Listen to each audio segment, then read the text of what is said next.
Good morning. I'm Lynette Adams, and this is Rochester in Focus.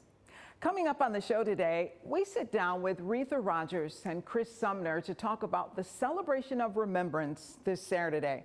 Every year at this time, Rise Up Rochester brings the community together to celebrate people who lost their lives to homicides. It's not meant to be a sad or solemn occasion, but truly a celebration of lives.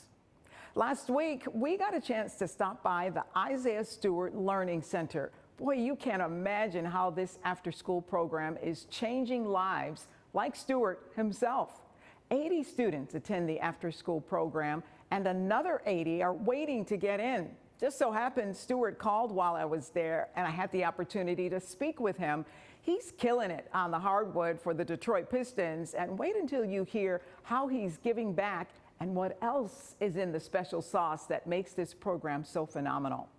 And don't leave after those interviews. You have to stay around to hear about the Urban Suburban program. The application period just opened for next school year. Director Felicia Smith stopped by to share everything you need to know to apply for the program. This time of year when we're celebrating many things, the holidays, Rise Up Rochester wants to celebrate the lives that have been lost. It's called a Celebration of Remembrance.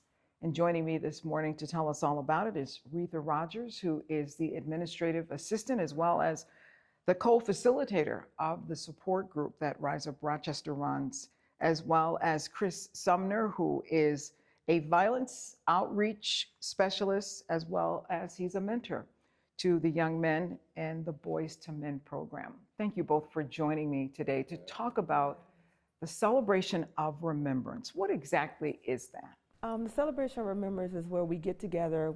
We help celebrate our loved ones that we lost to gun violence, a homicide that's plaguing our city, where we come together and let family know that in the midst of your trauma, you can enjoy life. You can remember the good times that you shared with your loved ones. So we just want to acknowledge that and bring awareness to them that they're not alone. We are here for them. And Chris, this is about celebrating Absolutely. the lives, right, of Absolutely. the loved ones they lost. I know, and we have a lot of, heartache and pain because we lost our loved one. But this event is not just to remember the bad, but be focusing on the good and the memories and, and having flashbacks of, when a different song comes on and, my loved one loved this song. We used to dance, and so it's a big celebration we're having. Maybe you both can share your stories. What brought you to Rise Up Rochester? For me, my son was murdered in 2009, March the 10th, 2009, 5 days before his 24th birthday. So I was going through a lot, and I, used to pray and say, it got to be somebody out there that was going through what I was going through, and that could help me continue to live instead of be in depression.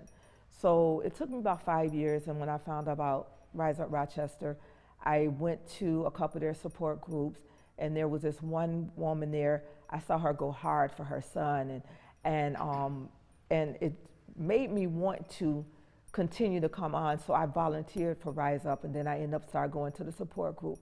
And with me, it helped me have a voice for my son. It helped me be there for other mothers that's going through the same thing that I'm going through. You want people to celebrate the good times. Yes. And the good things about that loved one, right? That's correct. That's correct. Because we're going to have our days where our emotions are, roller coaster up and down. We see something that reminds us of our loved one, but like Chris said, we want to remember the good times. We're going to always have the bad times, but we have to remember the good times, because I know my son won't want me to be depressed. They will want you to continue to live, and that's what we're here for. And there's something different about someone who's gone through what you've gone through, right? Being there for you, because it's like you can understand, you can relate, you can right? You can relate to it. We've all experienced some type of violence or trauma, and I think for me, working with Rise Up Rochester, I've been doing this work, working with youth and adults, whether it be incarceration for over 20 years, but what brought me to Rise Up is I see them doing the work, not just hearing them doing the work, and it allowed me opportunity to, put my style and my expertise in what I do, and make it to do it in a broader sense, in Rochester. So what's going to happen at the celebration event? Is it a big party? It's like a big party. We're gonna have, there's like food vendors, we're gonna have food there. We're gonna have a photographer there. Magnetic Flow is gonna be there. We're gonna have a DJ. We're gonna, it's like fun. It's fun. That's what it is. It's fun. And then, we know how hard it is because of the holidays and stuff like that, and especially with the loved ones that got children. We know how hard it is. So we're trying to let them know, like I said, enjoy, have fun, let your hair down, so they say.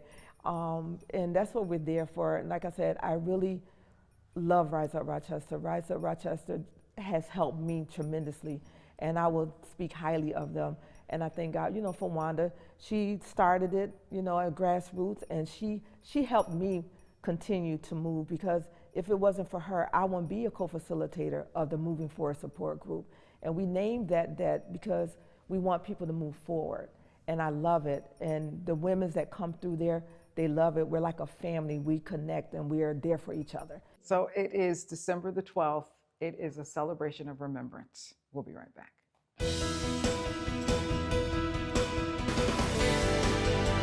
Today we're learning about the Isaiah Stewart Learning Center, and it's an exciting program. It's an after-school program, and I'm getting a chance to talk with the people who make it happen every day, the Greens, and both Doctors Green, Dr. Karen Green, who is the administrator of the after-school program, and Dr. Bernice Green, who is the pastor of the church that hosts the program, as well as co-founder of the Isaiah Stewart Learning Center and Vision.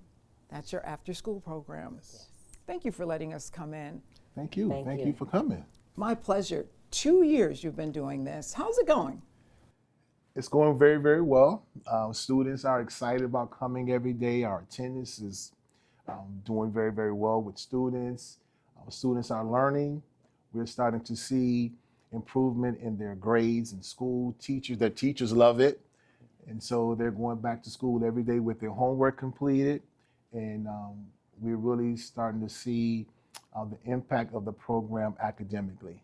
Now, I mentioned Isaiah Stewart Learning Center. For people who don't know Isaiah Stewart, introduce us. Well, Isaiah Stewart is the center that plays for the Detroit Pistons, and they're doing very, very well this year. Excited about what they're doing on the court. And so Isaiah Stewart was actually a student here in the after-school program when he was in 6th, 7th, and 8th grade. And so he wanted to bring it back. He wanted to bring back this program that he felt had such an impact on his life. And he talks about it all the time, how it kept him out of trouble, how it was a place where he got support with his homework. And he also talked about how we fed him every day and how he went home full. And yeah, that's Isaiah. So he's just one who wants to give back to the community. He's from the Rochester community. He went to school here, and he wants to just come back and do something for the kids here in our after-school program. Talk about why this program is so important for the young people who are taking part.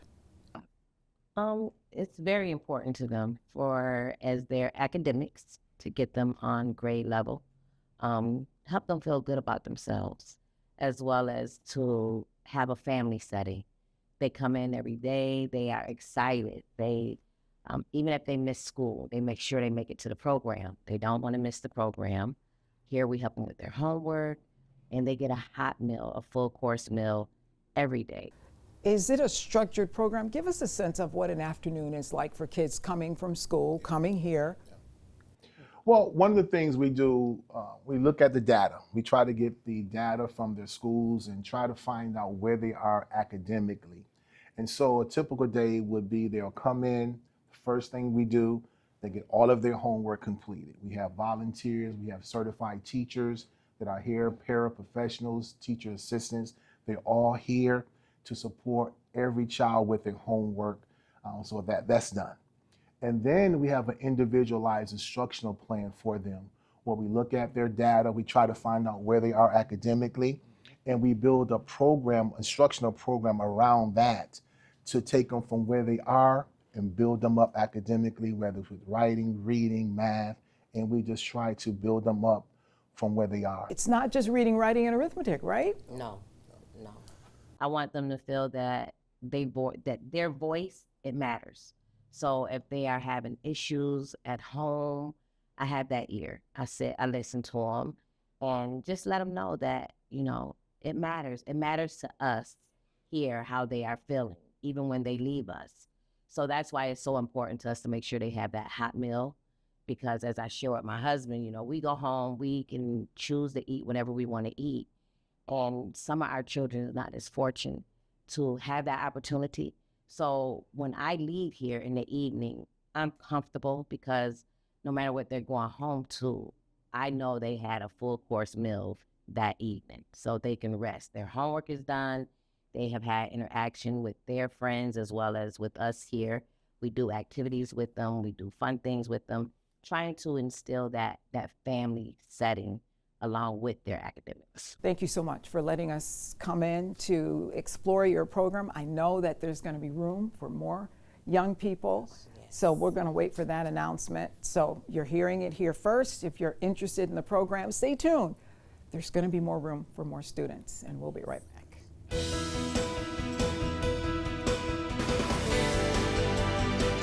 You've probably heard about the Isaiah Stewart Learning Center. Well, there are plans for the future, plans to grow it, plans to expand it, to make more room for more young people.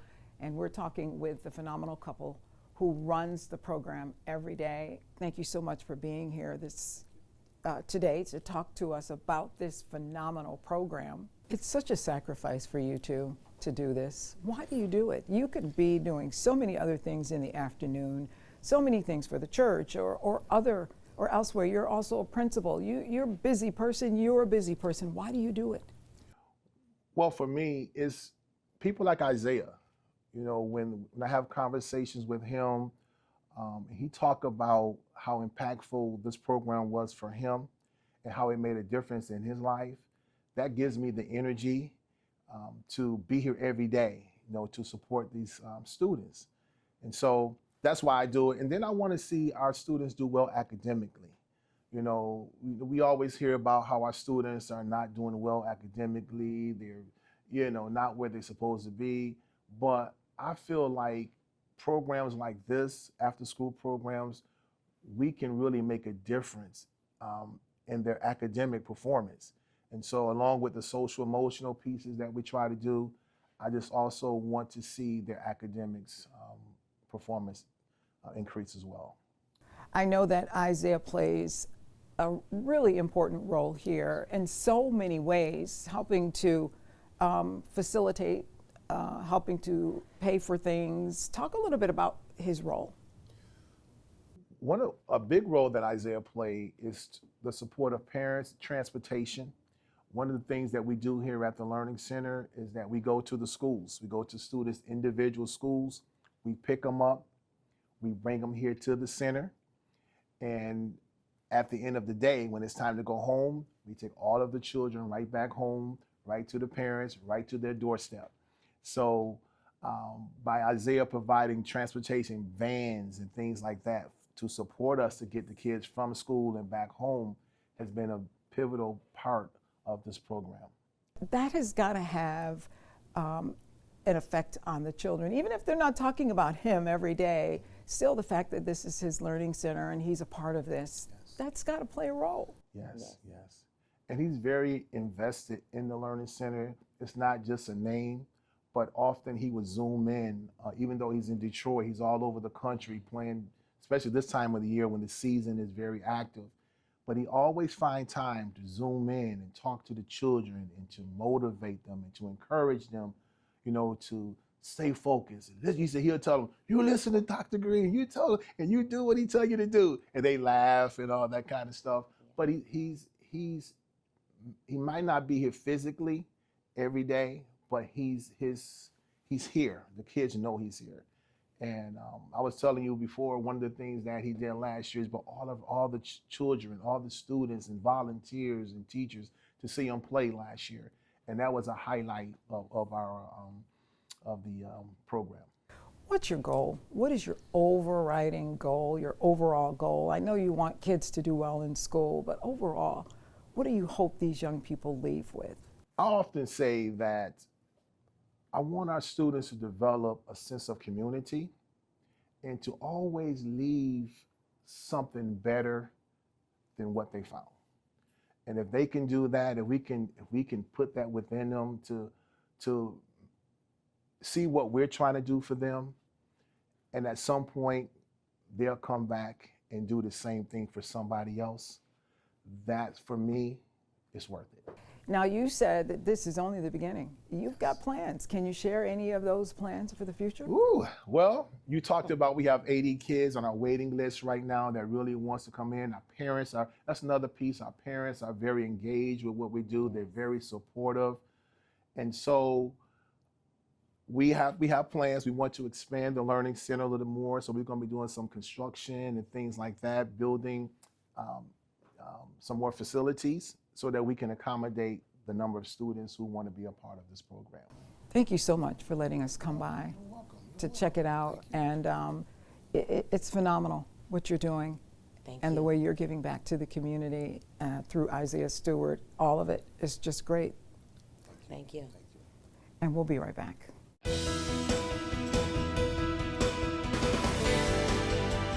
If you have thought of the Urban Suburban program, now is the time to get all of the information to apply and get ready for next school year. And joining me to talk about the Urban Suburban program is Felicia Smith, who is the director. So nice to have you back to talk about this phenomenal program coming off of your 60th anniversary, right? Absolutely. We're still riding the 60-year wave, and thank you so much for having us again. Well, let's dive right in and talk about what parents need to know right now. If they're interested in getting their students in school in September through the Urban Suburban program, what's the first thing they should do?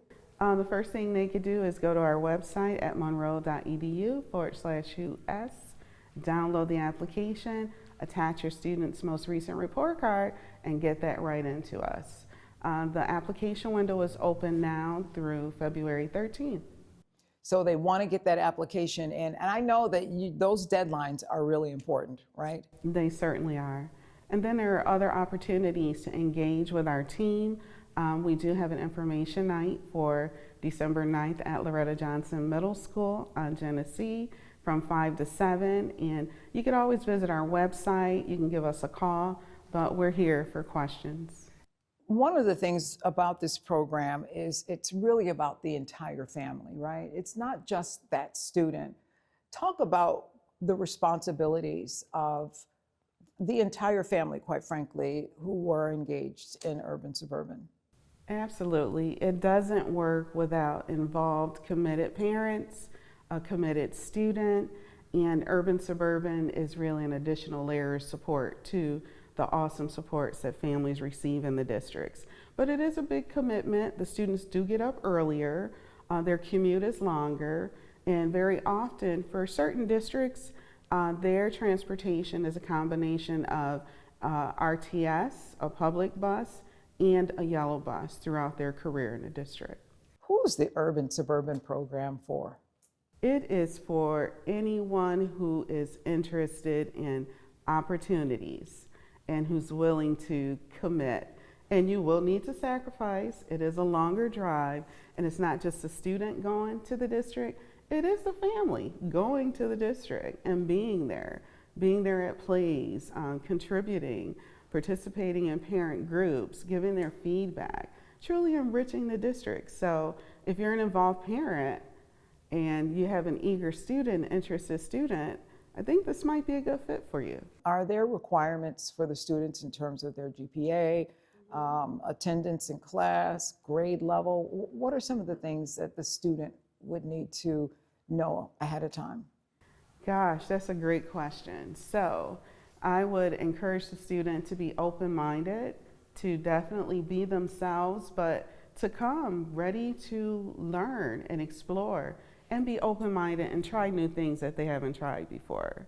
To definitely come in with some level of, I'm gonna work hard, because the rigor is different. You're learning a new way of doing things, and The expectations, of course, are very high. First and foremost, every student's application stands on its own merit. So, of course, the school wants to know that they have a stringent rigor. Will this student be able to be successful? So, of course, they have to have good grades, C's and higher, because they don't want to experience a lot of challenges. But if a student is eager, a great interview, because a student is actually interviewing the school as well in these interviews. So when families are selected for interviews, it is an interview that the family's interviewing the school to see, is this a good fit? And the school is interviewing the family to say, we would love you to come. Do you think this is gonna work? What will your needs be and what would you like to see? So it is truly important that students are ready to be there every day and to work hard. And they will find success. And they will find success. That's what it's all about. It really is. Alicia, thank you so much for coming by to share this great program, and has been for 60 years, going into the 61st year. And we'll be right back.